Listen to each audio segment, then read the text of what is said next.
Autobots, transform!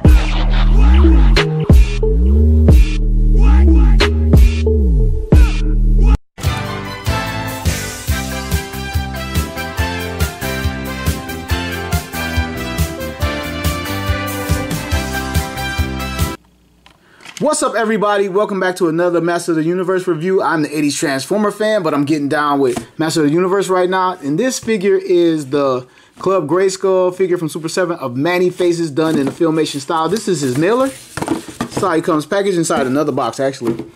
And this is the figure himself. He comes inside this slip cover of Castle Grayskull and its jaw bridge. Quick spin around.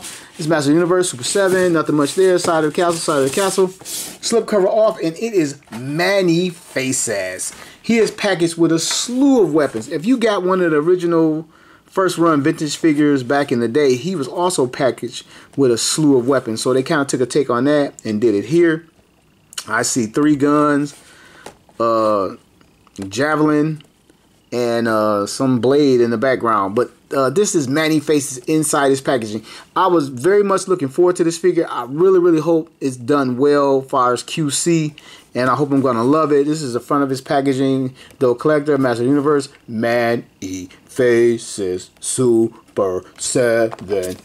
Side of the package, Super 7, Man-E-Faces. It's Man-E-Faces on the back of the box. Castle Grayskull with the drawbridge open. Here is his bio. You can hit the pause button and check that out. Hopefully I have it lined up perfect for you. Side of the box, same old, same old. And before I roll out the whole standard review formula, if you know me, most of my Master Universes are in the box. My classic figures, when I try to compare them. I don't own the vintage figures. I sold off all my vintage figures to dive into this line because I actually like these better than the vintage figures. Yeah, I said it. But anyway, I'm going to get straight to it. I think I like this one better. The boots, the trap jaw boots and arms have been done 1,000 times. It's boring. It really didn't translate well into this figure. It worked as a G1, but I don't think it really worked on this figure as well. And immediately, just looking at them, I think I like this a lot better visually. Just visually. I don't know, this is the cartoon look. I think the simplicity of it makes it look better. Over here, it just seems overdone. And it's not that I don't like this, like with the helmet and everything else, and with the actual knob that you have to turn. And then, you know, the cartoon just got rid of it because it didn't make sense, because somebody would reach up there and just turn his knob. But if I'm showing it to you well, this one looks a lot better. So I'm going to get right into Man-E-Faces. Man-E-Face. Friend and ally to He-Man. However the commercial went. But get this guy right out. And I'm excited. I saved him for last because I was really excited for him. And again, here he is in the packaging, packed with all kind of stuff. He has like a bonus weapon, a weapon that just wouldn't fit in there. This looks like the blade from when He-Man and Teela were fighting, or was it Man-at-Arms, and it broke off. They got from Lady Amora from Phantos. It was supposed to be made out of some special material, and it wasn't. And like this blade almost hit Cringer. So I'll get to that. He has one tie in the back. And if you don't want to see all this, you never seen my review, just watching it now for Man-E-Faces. I unbox on camera. There's no practice time with this. What you see is what you get. You will probably notice things that I didn't notice and things that I don't get right in the review because I'm just opening it up, just as if there was no camera here. This is me playing with my toy, like just including you guys. So here's Man-E-Faces out of the packaging. He stands pretty well out of the box. He looks good. He looks good. I'm going to move his weapons to the side and come back to those. All right. I like his skin tone so far out of the box. I have a dab of paint there. I probably can get that off. Noticing that, and the reason why, a lot of people review these toys because Super 7 has had a lot of problem with quality, so a lot of people that review these toys really go over the QC with the paint, everything else, and then they have problems with the legs. But this one looks good. There's a little bit of paint there, but some of that stuff is to be expected. He has a little bit of bleed on the side here, and I'm just pointing out I am not complaining at this point. He looks great. The head thing, it just looks a lot better. And there's some more of that like chalky stuff on my figure. It rubs right off. I love it. I love the way his skin looks. I love the texture of the plastic. He doesn't have that over flat finish like some of the other figures. I'm loving this guy. So I hope the joints and everything else, there's a little splotch of paint. Like this is a totally different color. See that circle? So I'm going to move on and take a look at the figure overall and see. He looks like he stands well. I've heard some people saying that the legs, he leans this way, and I've got a few figures from these guys where it leans this way, almost as if the left leg comes up shorter every time. But mine looks cool so far, so good. I notice he's not wearing a little a loincloth type thing. He's wearing like standard trunks. They come all the way around. There's no like little fur on there. And we're going to go to his articulation, get his arms up, and see that his giant helmet does not limit the articulation. I think maybe they should come up a little further. It might be limiting the articulation just a hair. And his arm is 360 and against that hose. Hope the paint doesn't rub off in there when he 360 it. Bicep swivel, standard bicep swivel. This one is a little loose. It's not bad. It's a little loose. Elbow bend, gets elbow up that far and down this far. And I love the fact that this is blue plastic and this is his skin tone color, and then they chose to paint this. I think that's well done. And then the hand is his skin tone plastic as well. So coming down to his wrist at 360s, he has the hinge there. I'm already playing with it out of instinct. You can see the giant ab crunch in here already. And he can crunch a lot. And that's kind of weird how it's different from figure to figure, and it's like the same scope. He can go back pretty far. Again, that little chalky film, I guess that's something from production. But yeah, his ab crunch is excellent. He can look, I guess because he needs to look up because he had this helmet on. But here comes Skeletor. So the ab crunch is good, coming down to his waist, 360. And the buck is, like I said, it's standard. You're going to see all the standard stuff. He can get a good split. He can get a good front to back. You can get him in any type of running position you want. And he has a slight hindrance here. But this is kind of soft, so it is mushing up. Slight hindrance. Leg up that far. Coming down to his foot. Like, I don't know what's up with this. It's like false pins or something. Maybe that's part of his robot look. They gave him like these little false pins. And let's see, he has the rocker as well. Does all that for wide stance. And so far, so good. I'm really digging this figure. It might be my favorite figure out of the line. I might wind up tied with Merman. So I'm going to go to his face gimmick. First, his standard face. He has the white eyes with the little red Robin mask with the little purple pieces on the side that was supposed to simulate more of the helmet, I guess. I don't know. So I'm going to rotate his face to my left.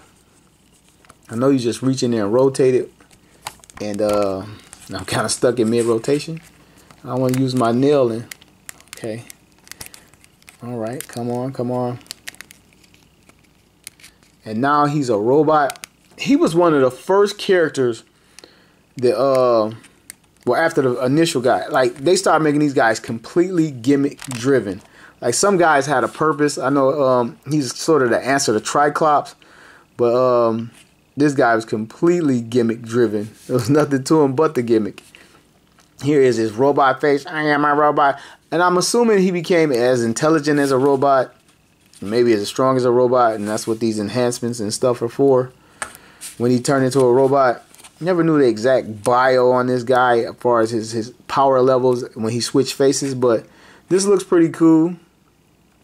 A couple little nicks on mine, but it looks pretty good. Rotate him again, and that rotated a little bit better. Here is his beast face, looking just like the cartoon. I understand that's what it's meant to mimic, but I mean they really nailed it. Really nailed it. So yeah, I mean, man, I'm loving this thing. So everything is 10 out of 10 for me. Well, 9 out of 10. It's not perfect, but I like what's going on with it. Let's move on to some of the weapons. I'm gonna dig into this little thing first. And what I like about this little fan weapon they got from Phantos. It actually articulates. You can rotate it. Could be done a little bit better, but you can get that out of it. Like I said, it was from that one episode. He never had this, but they packed it in. I was wondering where were the bonus pack-ins to go with other figures. You can put this with Man-at-Arms, Adam or Tila, because they were the ones practicing fighting with it when they found out it was junk. But it goes right in his hand. And another thing, this is all gray plastic. This is how I like my toys. If you're not gonna touch them up with paint, just give me gray plastic, or just give me straight plastic. Don't make it gray and then try to dull it down with a gray wash over it or something like that. But that's cool right there. I actually know about that weapon. I'm gonna go for his standard blaster, which is a take on the vintage and the classic blaster, and I can clearly see whatever they did, they painted over it. So we gotta hope it doesn't scrape off. Get this into his hand if I can. It goes into his hand again. This is the classics version, which style like the vintage version, and here it is again. Did we ever see this gun on a cartoon? I don't think so. I don't think so, but he can hold it just fine. Has a good firm grip on it. Take it out and see if we have any paint damage. Well, so far so good. Moving along to his next gun. I think this is the cartoon version of it. I think this is how it wound up looking on the cartoon. I'm not sure. Try to dig up something on that. And it's a very weird style gun. And maybe try the other hand. I used this hand already. His hands look to be sculpted the same. That's why I just stuck it in the same hand. Yep. Same sculpt, both hands.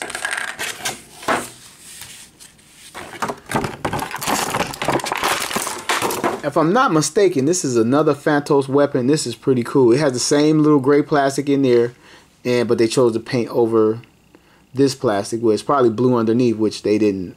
Oh no, it's all gray. Matter of fact, it's all gray. I see it coming off here. I thought this was a two-piece, but it's all gray. So get this weird thing in his hand, which I get. Oh, it's a sword as well. Ooh, sweet. I think this is from the same episode from Phantos. Yes, it doubles as a sword, which that is very, very cool. I'm loving that. Loving that. Get it in his hand. Gun style. It's a very tight fit. You can hear it, but I got it. It's in there. And because his hand is not painted, you have no problem stuffing it in and yanking it out. So that looks very cool. Very, very, very cool.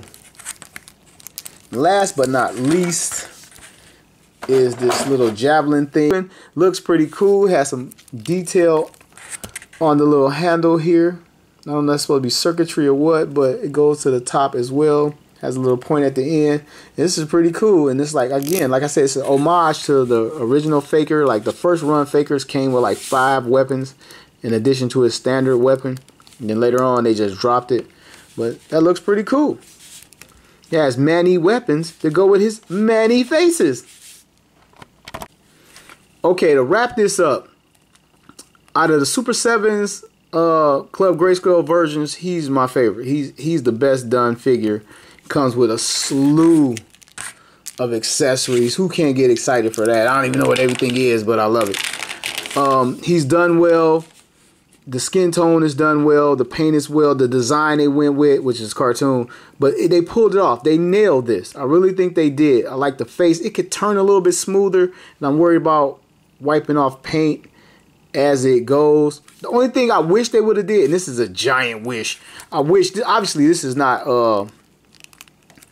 posable. I wish we could pop this off and they had a giant Orko head like from that one episode. That would have really, I would trade all these accessories for that, you know, as far as plastic and cost wise. And when he spun around and the whole giant Orko head and hat came out,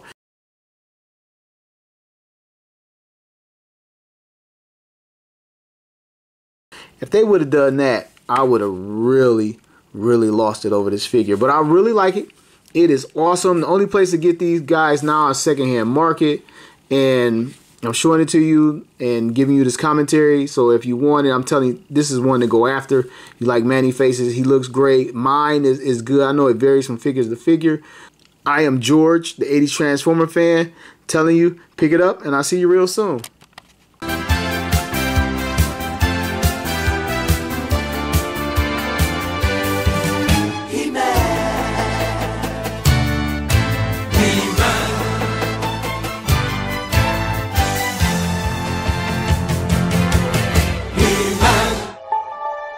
Autobots, transform!